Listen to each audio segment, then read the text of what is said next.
خدمت گزار تھے.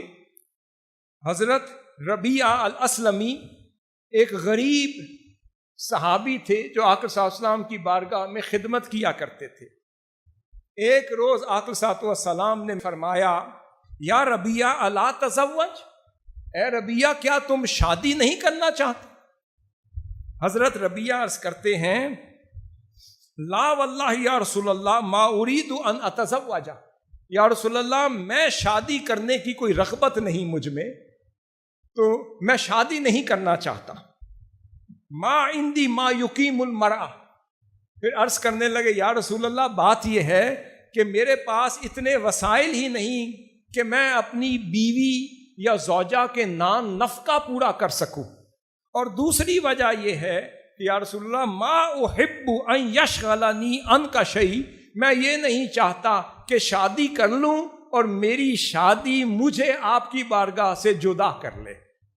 یا رسول اللہ میں نہیں چاہتا کہ کوئی شے مجھے آپ کی بارگاہ سے جدا کر دے، اس لیے میں نے فیصلہ کیا ہے کہ میں شادی نہ کروں. پھر آقا علیہ الصلوۃ والسلام نے اعراض فرما دیا.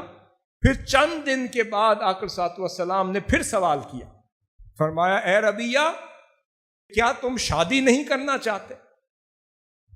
میں نے عرض کیا، حضرت ربیعہ فرماتے ہیں لا یا رسول اللہ میرا کوئی پروگرام نہیں، میرا کوئی ارادہ نہیں. آپ پھر خاموش ہو گئے. پھر کہتے ہیں حضرت ربیعہ کہ دوسری دفعہ جب میں نے انکار کیا تو میرے ذہن میں ایک بات آ گئی. میں نے کہا حضور تو مجھ سے زیادہ بہتر جانتے ہیں کہ میرے لیے کیا بہتر ہے، اب حضور مجھ سے پوچھیں گے تو میں انکار نہیں کروں گا.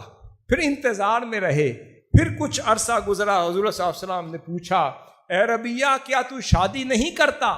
میں نے عرض کیا نام یا رسول اللہ مرنی بما شئت، یا رسول اللہ اب ارادہ کر لیا، جو آپ چاہتے ہیں حکم فرمائیں، سر تسلیم خم کیے ہوئے. اس کے بعد آقا صلی اللہ علیہ وسلم نے فرمایا اے ربیعہ فلاں انصار قبیلے کے پاس چلے جاؤ اور اسے جا کر کہو کہ تمہارے قبیلے کی فلاں عورت کے نکاح کے لیے حضور صلی اللہ علیہ وسلم نے مجھے بھیجا ہے. حضرت ربیعہ الاسلمی چلے گئے اور اس قبیلے والوں کے پاس جا کر کہتے ہیں کہ میں حضور صلی اللہ علیہ وسلم کا قاصد ہوں، مجھے حضور نے بھیجا ہے اور فرمایا ہے کہ اپنے قبیلے کی فلاں خاتون سے میرا نکاح کر دو. یہ کہنے کی دیر تھی تو وہ کہنے لگے اے قاصد رسول اللہ صلی اللہ علیہ وسلم ہم مراد پوری کیے بغیر آپ کو بھیجیں گے نہیں. اہلاً و سہلاً یا رسول اللہ صلی اللہ علیہ وسلم، حضور صلی اللہ علیہ وسلم کا حکم ہی کافی ہے. پھر وہ واپس آ گئے، کہتے ہیں یا رسول اللہ وہ اتنی خوبصورت قوم تھی کہ آپ کا فرمان عالی شان سن کر وہ بچھ گئے. وہ اتنی خوبصورتی سے، اتنی تکریم سے، اتنی عزت سے، اتنے اکرام سے پیش آئے کہ میرا نکاح اس خاتون سے بھی کر دیا، کہ میری عزت بھی کی، میری تکریم بھی کی، اور خدا کی عزت کی قسم یا رسول اللہ نکاح کیا مگر مجھ سے کوئی گواہی نہیں مانگی. نکاح کیا گواہی نہیں مانگی. میں نے پوچھا گواہ نہیں چاہیے؟ فرمایا حضور نے بھیجا ہے، اب کاہے کو ہم گواہی مانگے، حضور کافی ہے. اس کے بعد حضرت ربیعہ آ کر افسردہ ہو کر بیٹھ گئے. آقا صلی اللہ علیہ وسلم فرماتے ہیں اے ربیعہ تو افسردہ کیوں ہے؟ میں نے عرض کیا یا رسول اللہ وہ کتنے اچھے لوگ تھے کہ آپ کے فرمانے پر وہ گھر گئے. باپ نے بیٹی سے پوچھا کہ فلاں شخص غریب ہے، حضور نے تمہارے نکاح کے لیے بھیجا ہے، بیٹی کیا کہتی ہو؟ حضور اس بیٹی کا ایمان دیکھیں.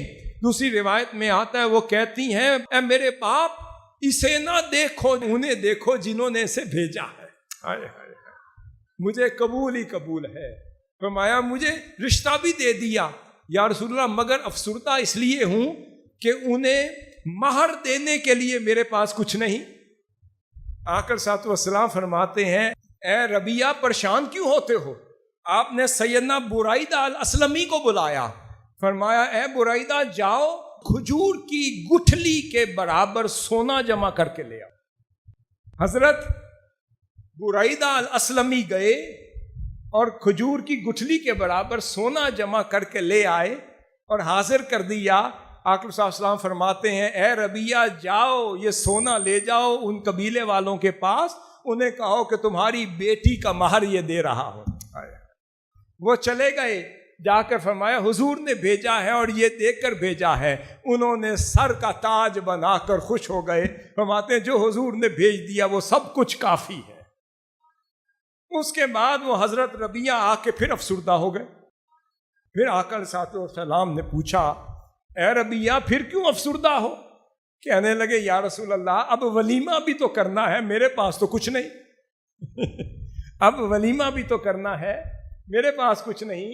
آپ نے فرمایا اے بریدہ الاسلمی جاؤ اور سب سے صحت مند مینڈا اس کے لیے لے آؤ۔